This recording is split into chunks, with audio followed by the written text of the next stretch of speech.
You're listening to the Podcast Detroit Network. Visit www.podcastdetroit.com for more information. Welcome. This is 211 of the IT in the D show, broadcasting live here in Studio One in Podcast Detroit. It is, and we're awake, we promise. Barely. And hey, the guest tonight, we have Kayla here from Hatch Detroit, and we have the absolute winner of Hatch Detroit and the $50,000 prize. We have Hamissi here. He's a proprietor of BAOBAB FARE, which is a East African little pop-up that came up and it just absolutely got rave reviews and won the whole thing. And hey, before we get diving in too deep, do us all a favor. We donated our lunch money today to what's going on in Houston. Yeah. We got rain today, but it's definitely not what they're going through down there. No. $20 goes a long way. Pick your favorite charity, whoever it may be. And, there's a good link posted on our Facebook page. Go ahead and scroll through, figure out what you're most comfortable donating to. Go do. Yeah, $20. You know, I spent that today taking my kids to Culver's. It's the least we can do. Exactly. To help all those in need. And on that note, Dave, you may fire when ready. You're listening to the Podcast Detroit Network. Visit www.podcastdetroit.com for more information. Following program is intended for mature audiences.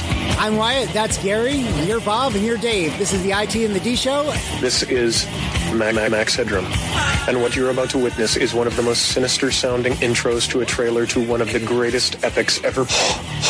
This is Billy D. Williams. Bob and Dave and I are enjoying a Colt 45 right now. And remember, IT in the D, it works every time. Where do you guys think you are? The Library of Congress? Detroit? Beyond the sun?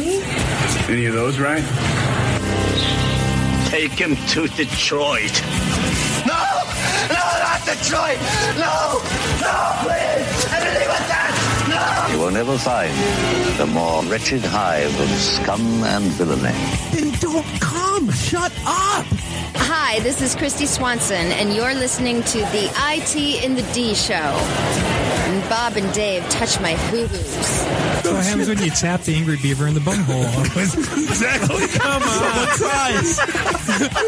What the hell with this? I'm calling a break. We'll come back to the show. This is Guilfoyle from Silicon Valley, and the only two guys I hate more than Dinesh are Bob and Dave. Suck it, guys. What's up, everybody? This is Billy Zapka. Sweep the leg. Listening to IT in the D Show. No mercy. I may have to wipe the geek off. Hi, this is Kelly LeBrock from Weird Science. So, Bob and Dave, what would you little maniacs like to do first? Are we at a break yet? Hey, this is Zach McGowan from Planet Earth. You're listening to IT in the D Show. Hi, I'm Ernie Hudson, and you're listening to IT in the D. All you nerds out there. Nerds. What is a nerd? I'm a nerd, and I'm pretty proud of it. Hey, Detroit, this is Anthony Michael Hall. You're listening to my buddies Bob and Dave on IT in the D. This is Scott Steiner, Big Pump Pump. The IT in the D Show is your hookup. Holler if you hear me. You're in your underwear. I'm in my underwear. Hey, let's hang out. No, I'm sorry, honey. I have a headache. I definitely want to see Bob in his underwear. That's a fact. Hey, everybody. This is Tony Todd. What's happening? You may know me from Candyman, The Rock, Sushi Girls, Zoom, Night of the Living Dead. A lot of pop culture media madness. Anyway, you're listening to IT in the D Show. Business. I'm totally into Dave, but not so much Bob. This is Robert Hayes, the Ted Stryker to my mother. When I'm not hanging out at the Magumbo bar, I'm listening to the IT and the D Show. It's worse than Detroit. Is there such thing as a meat hangover? I love my Monday meat steak. Hey, folks, this is WWE Hall of Famer Hacksaw Jim Duggan, and you're listening to the IT and the D Show. Tough guy. Oh! So, what would you little maniacs like to do first? The question isn't what are we going to do. The question is what aren't we going to do. Ludicrous speed! Sir, had you better buckle up? Now buckle this! Ludicrous speed! Go!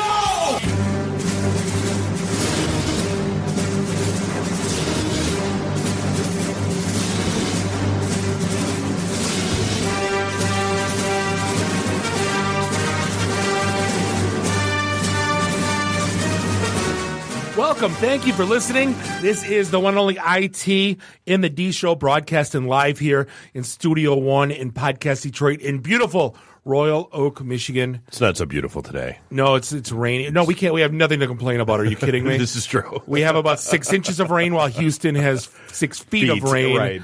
Absolutely not a thing in the world to complain about. This is Bob the Sales Guy hanging out with Dave the Geek, Nuri the F&G's, I think at Burning Man. Yeah. And then, but to fill his seat, we have Randy, I do the Twitter's Walker, standing by in studio. Find us online, itinthed.com. Like us on all the socials and find us everywhere fine podcasts are sold. Oh, and by the way, our calendar, as you know, you can find us at the Meet tab. That's MEET. Yeah. We may have an announcement soon on the MEAT tab. Finally. And it's a perfect deal. I feel like all the things are coming together because we have other announcements that are coming very shortly as well. Right, but I think the announcement of having our own branded Monday Meat Night Meat Sticks, Sticks, yes. the Monday Night Meat Sticks, it's finally going to be a thing.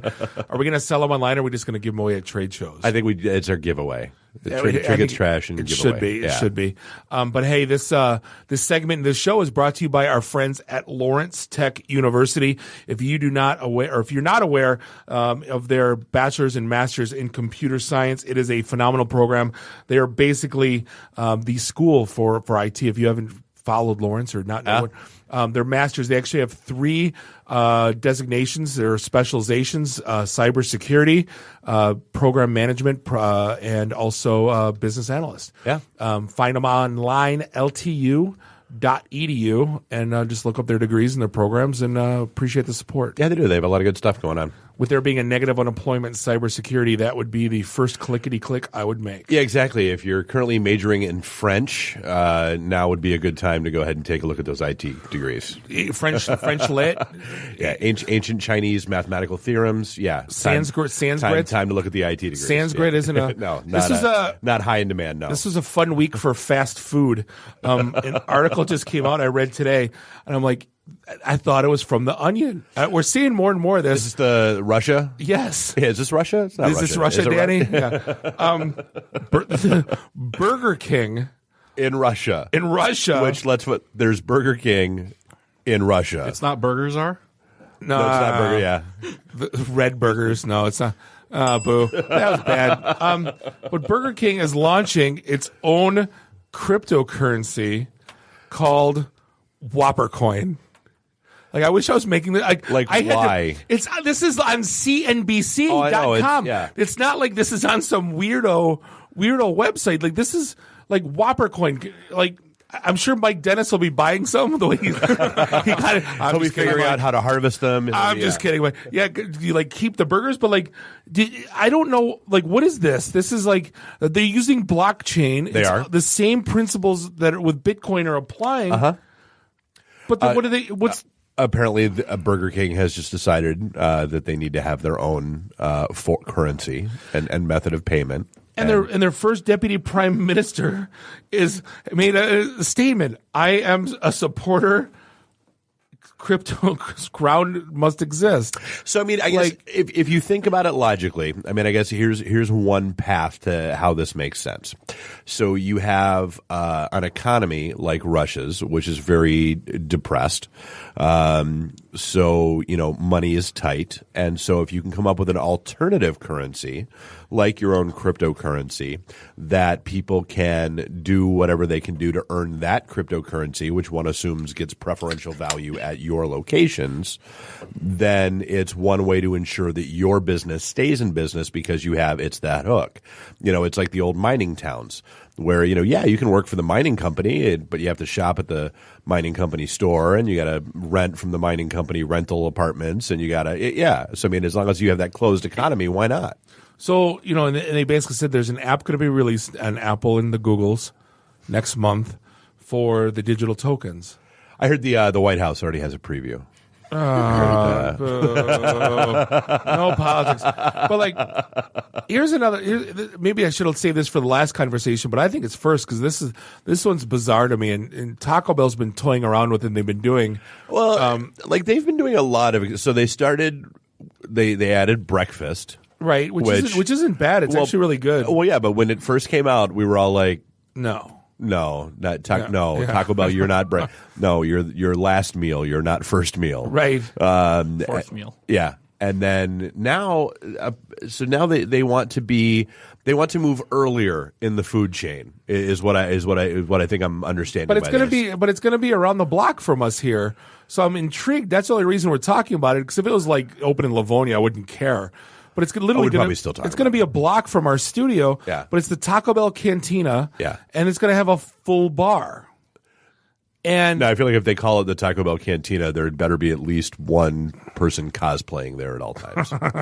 But should no, be the you most can't. nicely It's cultural appropriation, Dave. Haven't you learned? But like, here's my thing. It's kind of like that weird, really lonely beer tap at like Chuck E. Cheese, and like at certain. It's not lonely when I'm there. But there's that, like when you go to like National Coney, there's like 6 of them that have beer, yeah, that like Michelob, regular on tap, and it's like, it's like when I'm getting Taco Bell. Well, let's be honest, because by the time you've made the decision in your life, like once the food chain of your decisions has led you to Taco Bell, you really don't need any more alcohol going into your system. You really don't. Right, because usually you're like, hey, let's go to pick your Mexican Coney. place, or no, like if you're going out for Mexican. Yeah, no, you're going to Azteca. You're going to a good Southwest Detroit. Yeah, you're going Miguel's to a Mexican Cantina. joint. You're going to the place up in Yeah. Oxford that everyone goes to, or Lake Orion, whatever. Right. I forgot what it's called. Yeah.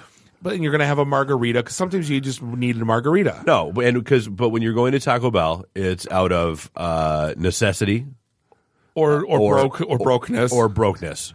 And so if it's by necessity, you don't need any more alcohol in your system. So here's the thing. If it's from brokenness, you're not affording the alcohol that's there. Oh, no, here's the thing now. You're going to get that like $5 box fill up, and like you're going to get an $8 margarita. Like the math, it doesn't make sense to me. Because usually when you're ordering, like you're getting like a $15 like really nice steak tacos, then you get a couple margaritas, and it kind Right. of It all balances out, yeah. The value proposition in your mind, it balances out. Now you're going to be like, wait a minute, I dropped $4 on food. I ate $6 in tacos and I $30 in alcohol.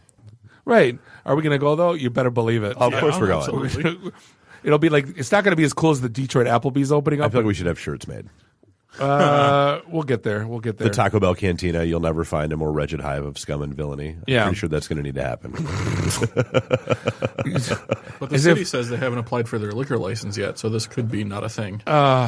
You get that just means they haven't applied yet. Diarrhea and beer shits at the the time. Right. I mean, you can double down. Yeah. Right. Your stomach's going to have 2 middle fingers like, what are you doing to me? I'm not going to lie, though. My favorite story of the week, because this stupid thing annoyed the ever-living crap out of me. Dear people on the internet, if you're on Facebook, you are an adult. If you want to know what your friends think about you, ask them.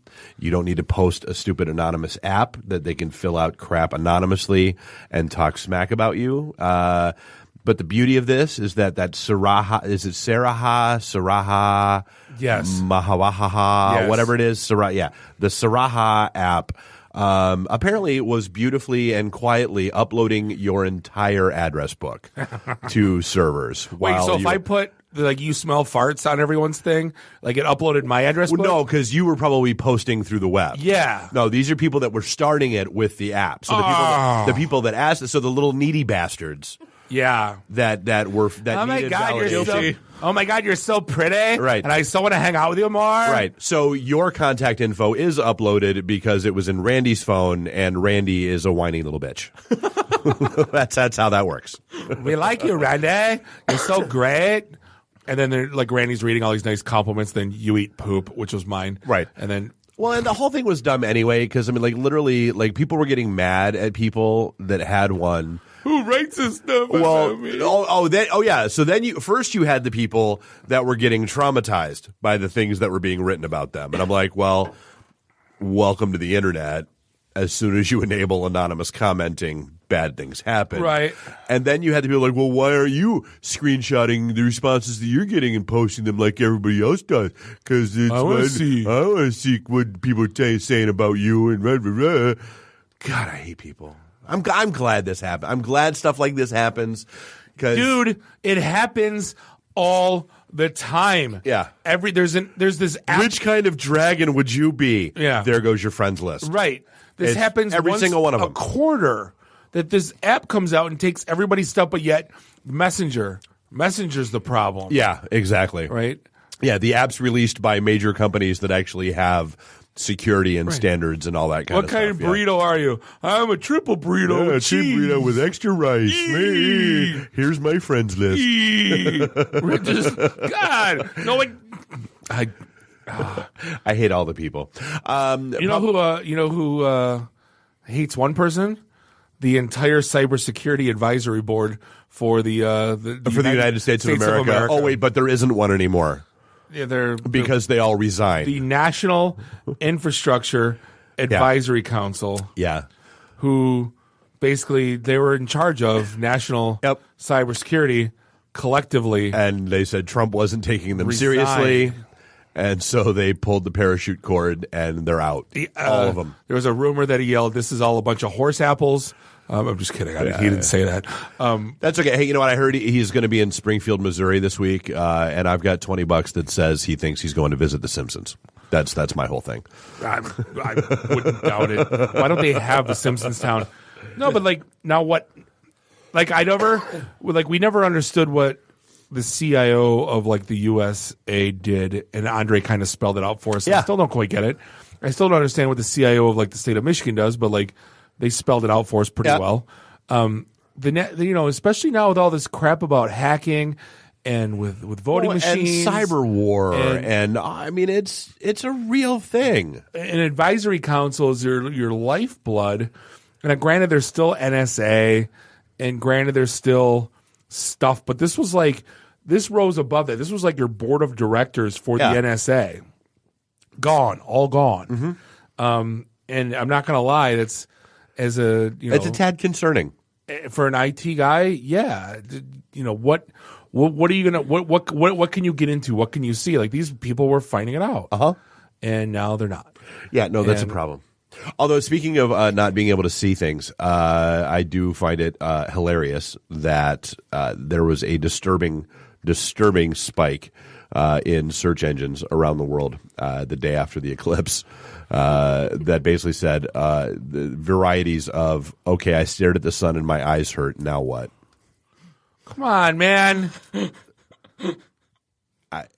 Dude, I got nothing. Come on, I man. don't, because we talked about this last week. How many times? Look at it through your sunroof I did through when we UV were glass. kids. It was under no circumstances do you look at the eclipse. None.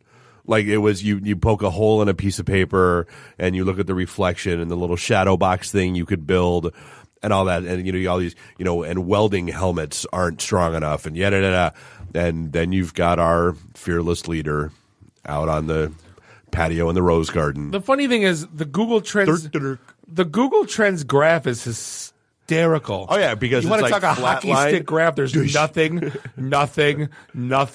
All the searches. Oh right, it's what? It's kind of like a Super Bowl on looking like up, Domino's pizza orders on Super Bowl, or looking at the porn searches for right. Oh, there's halftime. Yeah, yeah. But what else was there? There was another one that confuses me is everybody I know a few people that were all gung ho that took advantage of the opportunity and took trips down to Cuba. And they've got phenomenal pictures. They got great stuff. Apparently, there is a problem in Cuba if you are a U.S. diplomat or somebody attached to the U.S. embassy, where someone's using sonic attacks. No, and I don't mean that they're sending you to a drive-through or hedgehogs. No, there are sonic weapons being used in Cuba that are making people sick and in some cases causing permanent damage. We're not talking about that weird. What was it? The island in between Canada and the U.S. With a it's buzzing in Canada. Right. I remember that. Yeah. And it's not the brown note from South Park. And it's not the mystery radio tone from Russia. No, it's not. They're getting they said in some cases it's pretty obvious the damage was done via microwave. They're shooting microwaves at people's bodies, which microwaves cook things. And Well, like, that's a problem. It's like infrasound. It's a low frequency noise. You sure it's not bass coming from like the 1957 Chevys? No, it's it's beyond the range of human hearing. It causes fatigue, apathy, hearing loss, confusion, disorientation, nausea. Yeah. But like, how do they know if it's beyond the realm of hearing? Well, because they're seeing. So what they've done is they've basically installed detectors, almost like radiation detectors and that kind of stuff. Okay. And so they can tell that these things are in use, and they're trying to triangulate where they're coming from. And then, more to the point, based on the effects that are these people are experiencing and suffering from, that's how they know what's going on. Yeah, it's 5 Canadian. Sorry, Randy. They said 5 Canadian envoys and their family members have fallen ill at the same exact time.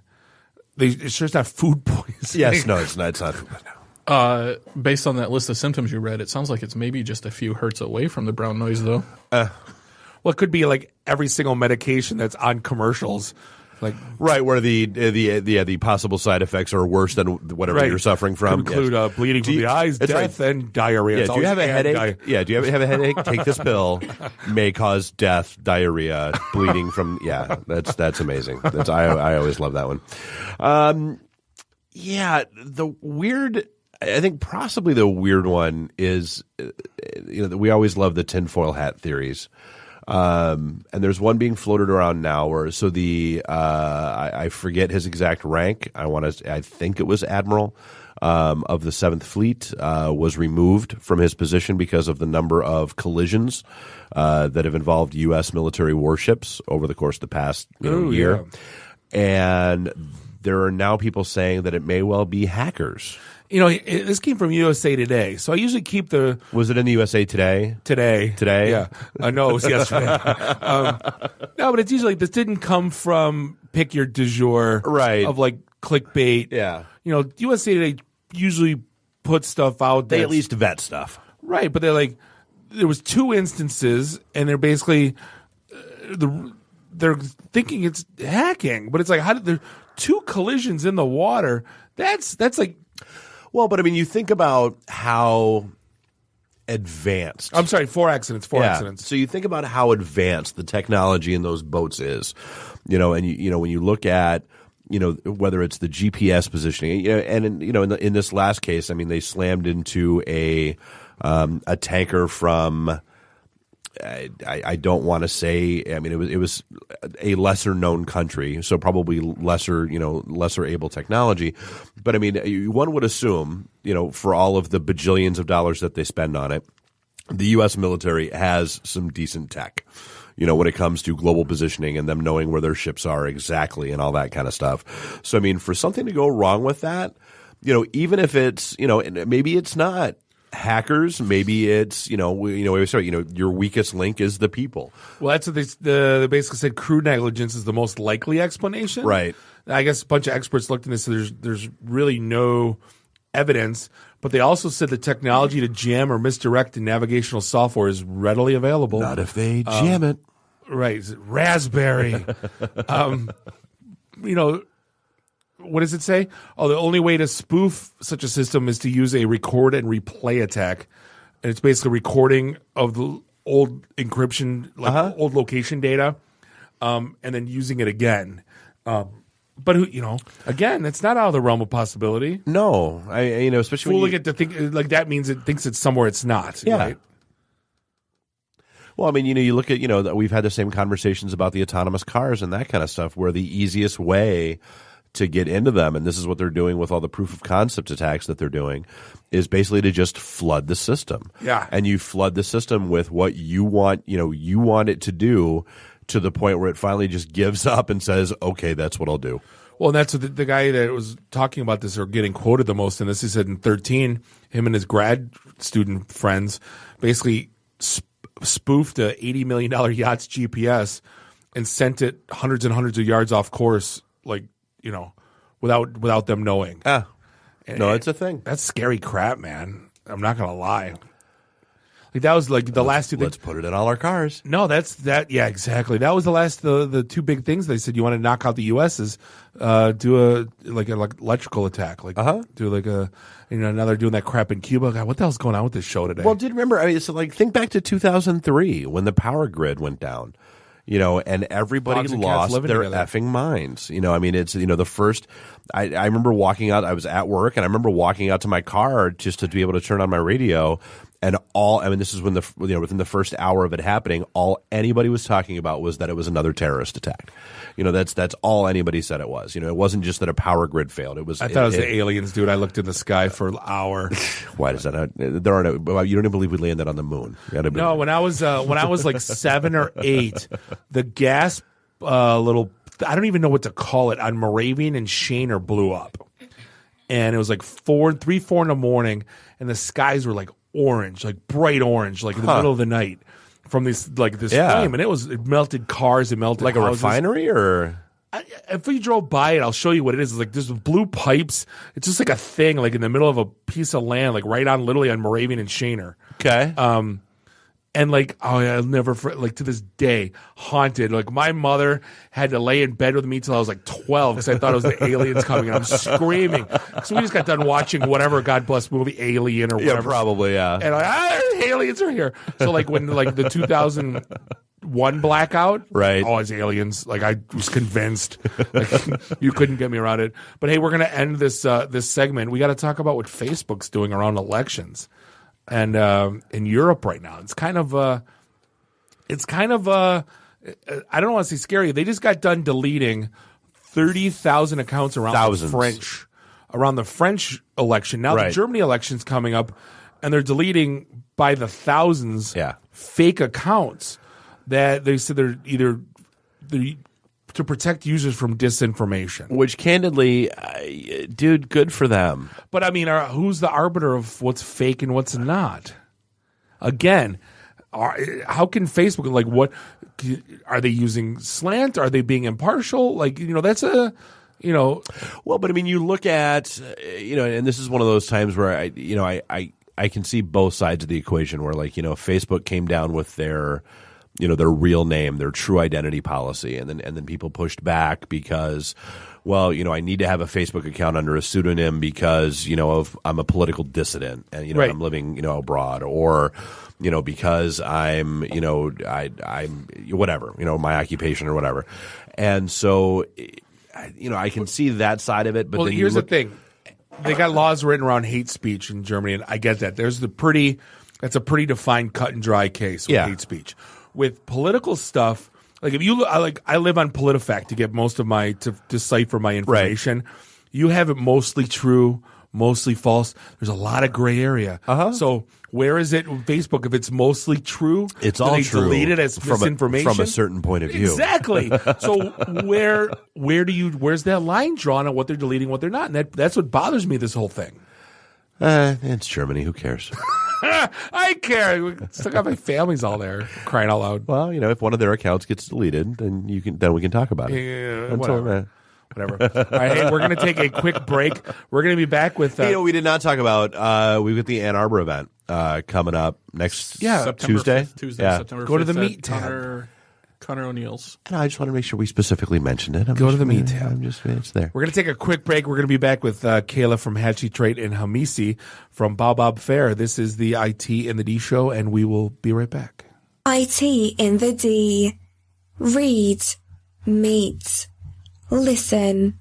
Networking Detroit, one beer at a time. Hey, this is John Schneider from Nip Tuck Smallville, the haves and the have-nots. Oh, Dr. Quinn, Hot in Cleveland, Secret Life of the American Teenager, and just about everything you can possibly imagine. And oh yeah, the Dukes of Hazzard. You're listening to Bob and Dave. See IT in the D show. ITinthed.com.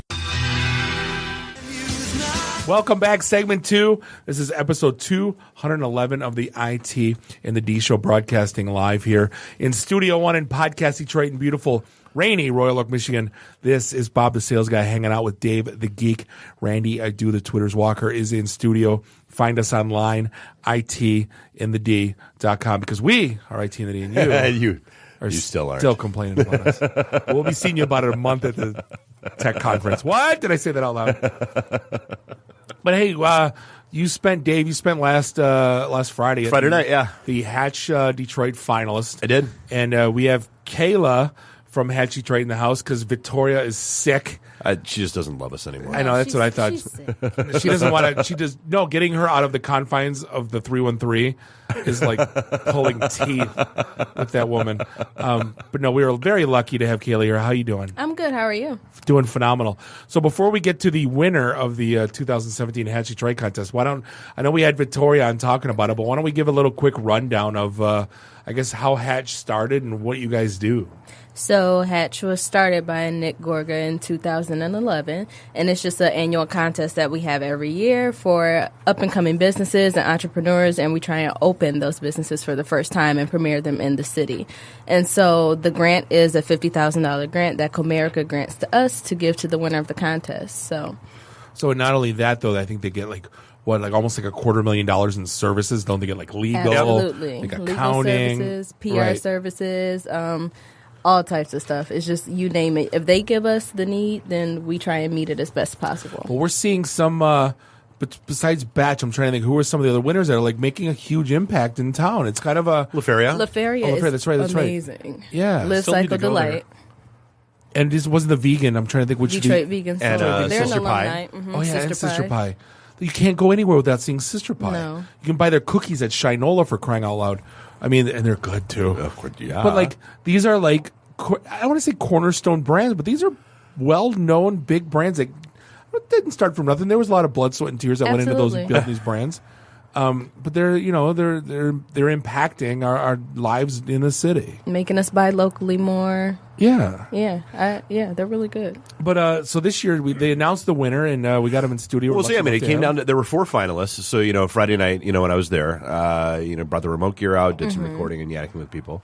So it came down to there was Detroit Blows.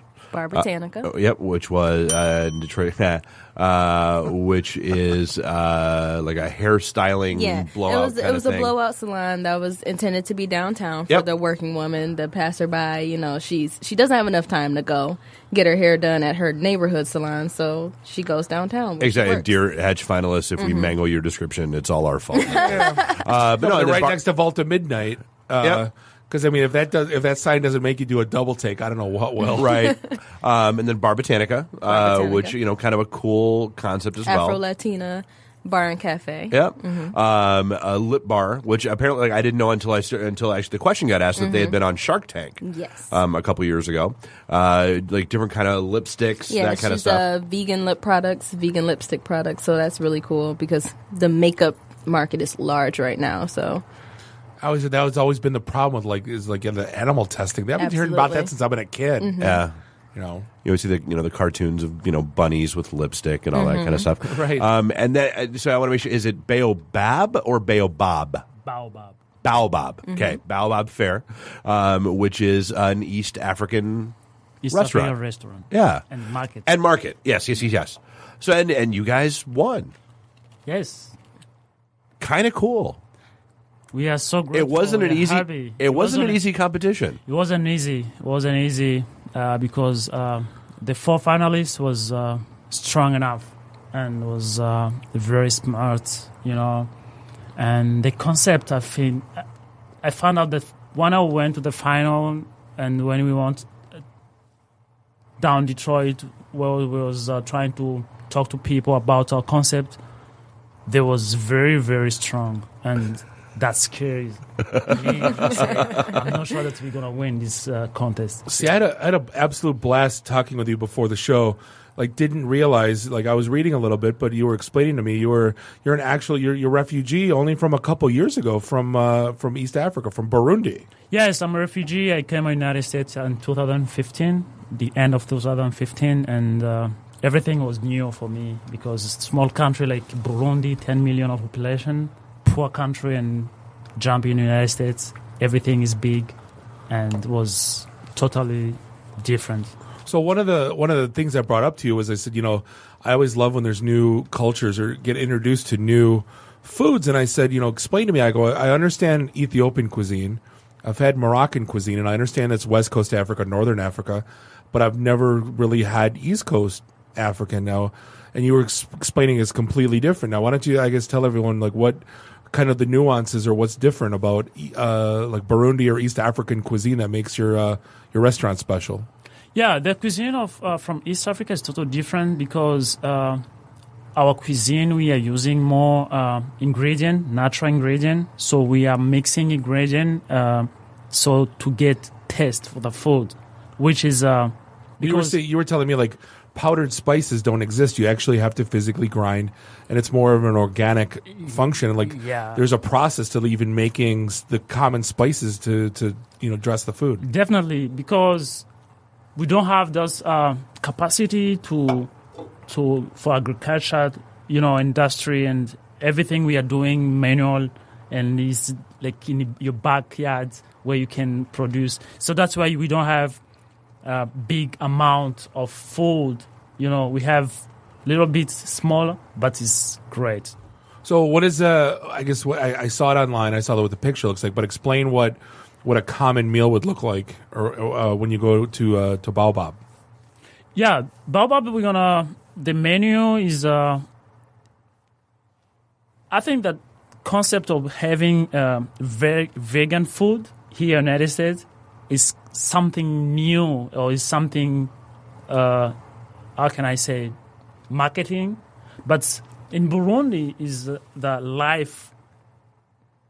It's life because people don't have money to buy meat, to buy all these things. What you do is like if your mom have money to buy like peas and potatoes and carrot, he gonna mix it and you're gonna put some ingredient and it's awesome. Well, you were explaining to me if someone had like a pound of meat, and that pound of meat, it doesn't just get eaten at 2 plates; it gets eaten in the neighborhood. Yeah, in the neighborhood, you're gonna give to your next door, and the next door gonna give the next door, and at the end of the day, you're gonna come back to your house. So because you have to test, all the neighborhood have to test the meat. What an amazing culture! Because like here, if you bring a plate of food to your neighbor, they're gonna look at you like you just like, what are you doing? Like, get out of here! Unless you want to invite them for a barbecue, they You're watch right. You. Yeah. I watched you cook it. I will eat it. Exactly. Yeah, now that I know what's been done to it, yes. Right. So, and you said I guess step one is you're going to be starting up with a pop-up? Yeah, we're going to have a pop-up next week. Definitely, we are planning accordingly. Pop-up, we're going to let people know if you follow us on Facebook and Instagram and our website. So we're going to have pop-up. We had a very good experience before we go to the final. We sold over 100 dishes in 35 minutes. Oh, my God. Everybody was supposed to start at 6 up to 9, but 35 minutes, everything was over. 8 hours of cooking, gone in a half an hour. Like, oh, my God. This is not a bad problem to have. Yeah. And I'm part of staff, and the food is always gone every time I go to eat it. Of course, yeah. Where is the pop-up going to be? We are not sure yet because we have to talk with. Last time we went, we was at Brooklyn Street on Michigan Avenue. Okay. So we may go back there and then to say thank you to them because they were so nice, and I want to say that we didn't pay to them; they donated us. Very cool. Yeah. Mm-hmm. So nice. This is something we are grateful for the support. Everybody was supporting the idea. So, and then like long term, like do you have your eye on, because I mean you said it's not just a restaurant, it's also going to be a market. So I mean, like, do you have an eye on a location already? Have you been, scouting areas? Do you think you kind of know where you want to be in the city? Yeah, we had a very serious conversation with the owner of the building in West Village, and we was around, visited the neighborhood. It's a nice, I find that it's a nice neighborhood. It's a vibe. People walk around. And another thing, there is no market on that side. So we're going to bring the market. So now what would, I'm trying to think this through. Like what would a market that goes along with that restaurant, like would you be just staffing or stocking stuff that goes along with the food? Is it more of a general purpose market? Like what would the market be selling? The market will be selling food. We're going to import food from East Africa, spices from East Africa, and you can find the same spices here, but the taste is totally different. So, and No, we were talking about that. It's like you can tell New York pizza from like Detroit because like you can tell it from the water. Well, yeah, like bagels and that kind of stuff. And like when I go to Germany, there's like 5 things that are inherently different: dairy, like butter. I don't drink milks, but I mean like dairy, like butter wise, bread, the way the yeast, and the way, coffee, and the beer. It's just completely. There's nothing you can compare it to here. Yeah. So we're gonna, is the country for now is a poor country with the war for years and years, and people, especially young generation, they don't have a job. So we want to introduce these things. We want to give them the chance to make, to be in agriculture and to make something because it's organic. Yeah. So then we can have them chance to buy from them and then to sell it here because they need that money. They need the current money to have a hope and to think about tomorrow. We were talking about the coffee business offline. Yeah, the coffee business. I think the Burundian coffee Arabica is the first one in the world, but nobody talk about it. Huh. Yeah, Google it.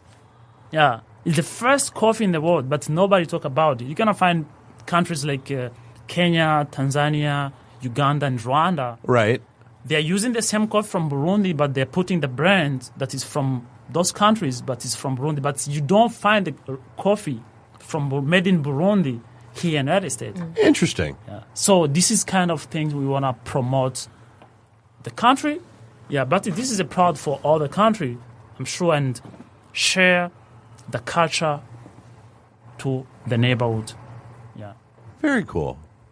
All right, well, looking forward to seeing what you got going on. So it's Baobab, BAOBAB FARE, FARE. Yeah. And so, we'll have the links to your Facebook page and all that stuff. Keep an eye out for the pop-up next week. Yeah. And then what else is on the horizon for you? I mean, I'm sure it's, it was just Friday night, so I'm sure you're still coming down off the high a little bit. Let's say, what are some of the menu items that are going to be at the pop-up? We use the pop-up. We decided that pop-up is going to be a buffet. So then people can have a choice and can have a large and taste everything they want. So then at the end, when we're going to open the restaurant, I still keeping in my mind that we can make a buffet at certain time and we can have a menu on card. So before, for example, in the dinner, we can have buffet, and lunch we can order on the menu. Yeah. All the rage right now is the bowls. It's the and I thought I saw a bowl on your pop up. Is that now? What are you comprising your bowl with? Is it with rice, like meat, vegetables? Like what are the different? We had coconut rice. Okay. We had a pilau. It's a spicy rice. We had peas, potatoes, and carrots mix. We had onion and chicken. Chicken is marinated. We had beef. So we had spinach. People like the spinach. They say this is the first time they ate that spinach. And we have yellow beans. We're gonna have another. We had also plantain, boiled plantain and fried plantain, and we have large. So for the next pop up, we were looking to do breakfast, African breakfast, buffet. So what's African breakfast? That one is we call it African tea. It's milk with ginger and just tea. Mm-hmm. But we put together everything, we mix, and we have donuts. The original one, not this one you eat. I say it's a McDonald's. I'm like, what? Yeah, what? we call chapati, we have beans, we have meats, you have potatoes in the breakfast, and I think. So there's a good question. So what's the spice profile like? People, when they think of Thai food, they think it's really spicy and hot. When they think of, Mexican food, it can be spicy, but it tends to be more flavor. So where does this fall into? So our spices is not hot. It's perfumed. Gotcha. Yeah, it's tasty. Yeah. So what spices would that be? We mix. That is our secret. Like Kentucky Fried Chicken. Yeah, in general, it's chicken salt grease. Cardamom. Yeah, in general, it's natural spices, herb. We mix herb and put in the blender, and then that's it. It's not something powders. We don't use powders. It's just natural spices. So that we mix, and that's it. Yeah. So how do you take into American food? I gotta ask, what's some of your favorites and what don't you like? American food. You told me you don't like hamburgers, so that's gonna be the Yeah, I find it like you guys, your food is limited. You don't have large, food. Like you can eat this one. For example, we eat every single day rice, but with different accompaniment. Right. Yeah. So you don't feel like you're tired to eat rice. Gotcha. But here is either hamburger, pizza. I don't think that you have more than that. Huh. So have you gone to a nice barbecue place? Yes. Sometimes, but barbecue is only in summer. That's a problem in Michigan. So you're going to have every single day barbecue meats at BAOBAB Fare. If Bob had his way, that's exactly how it would work. Yeah. Well, that's what my joke always was when I worked for the Japanese. They always said the two worst foods in the world. Number one, British, and the second is German.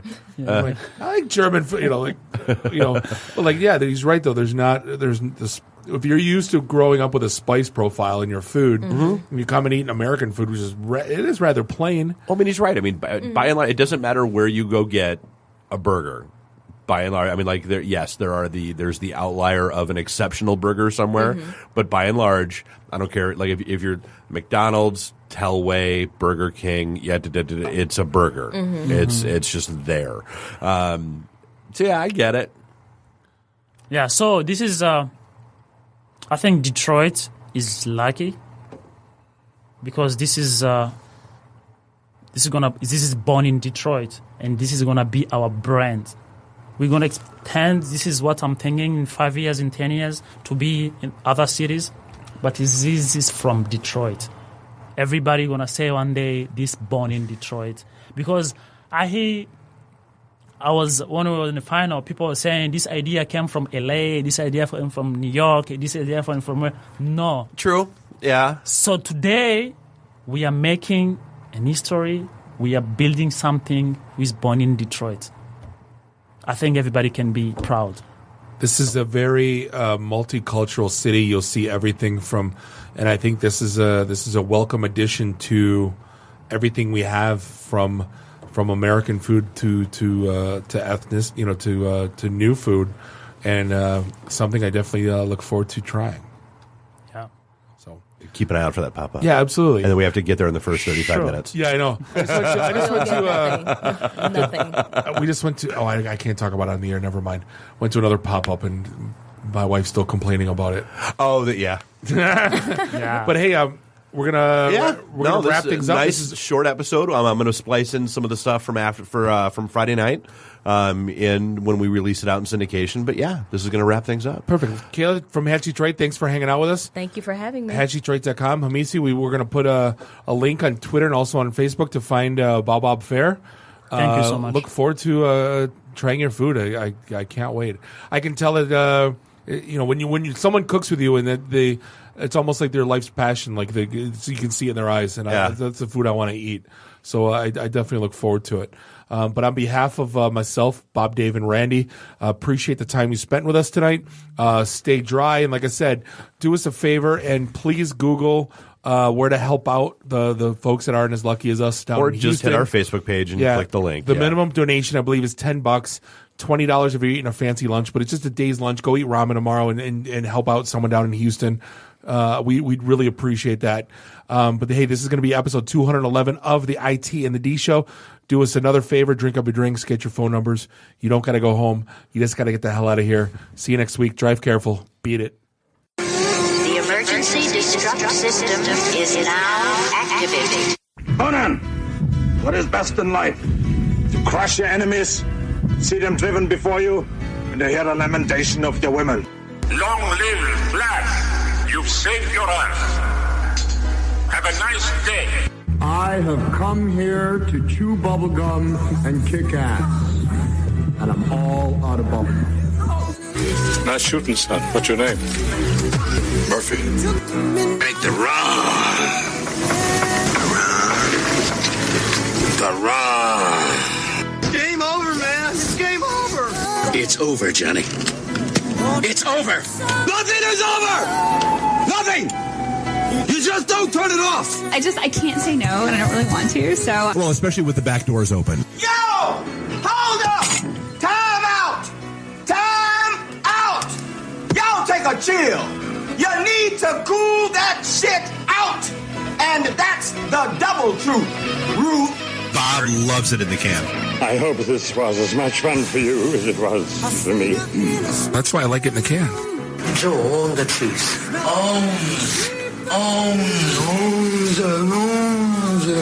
Bear me. My job is to make sure this program is morally upright and cultural and wholesome. Shut up, Mimsy! Shut up, Mimsy! Shut up, Mimsy! Why would Buick put their cars next to the Bentleys? Why? That's not marketing. The alphabet.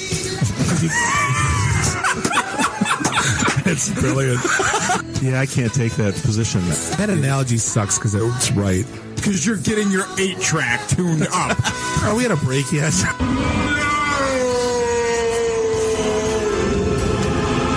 Yeah, so now I'm just doing stupid stuff to make me laugh. Venture capital is not the end game. When are we going to talk about me? Jane, you ignorant slut. It's my show. I can say what I want. Kiss my ass, go home, unplug, get off the goddamn internet. You are everything that is wrong with the internet right now. You're so white right now. I'm the whitest guy in the room. Just explain it to me. I love this city. I was banging on the wang. Really? Should we talk about this? Tag team it. Should I keep going or should I stop? Can I just say, it's been great being on a show that talks about Mickey Rooney dying for 20 seconds and then poop for 10 minutes.